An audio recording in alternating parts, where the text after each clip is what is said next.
L'exercice est compliqué, une minute. Monsieur Laurent Alexandre.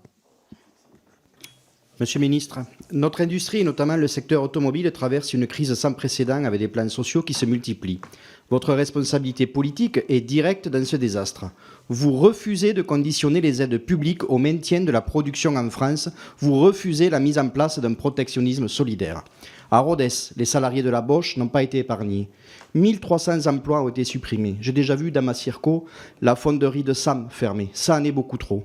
Le groupe Bosch s'était engagé auprès de ce site à installer une production de solutions hydrogène pour les camions frigos afin de développer l'activité productive et maintenir les emplois. Il est revenu sur cet engagement en avançant qu'il n'y avait pas les débouchés nécessaires. Avec le plan France 2030, le gouvernement français déverse des milliards à la filière hydrogène sans vision stratégique ni contrepartie. Monsieur le ministre, que comptez-vous faire pour faire respecter cet engagement de Bosch et assurer des débouchés pour permettre le développement de cette filière industrielle hydrogène ? Merci, monsieur le ministre. Deux réponses, monsieur le député. D'abord, nous avons élaboré une stratégie hydrogène qui doit faire l'objet d'une annonce, je l'espère, dans les prochaines semaines.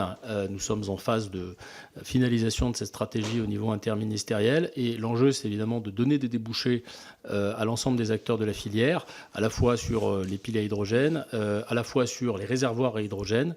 Nous savons qu'il y a beaucoup d'équipementiers et beaucoup de sous-traitants et beaucoup de PME ou de TI qui dépendent de cette filière. S'agissant de Bosch plus précisément, je vais me rendre dans quelques semaines en Aveyron et j'aurai l'occasion de m'intéresser au dossier. Je m'y intéresse déjà, mais j'aurai l'occasion notamment de rencontrer les élus qui sont actifs sur le territoire. Merci, madame.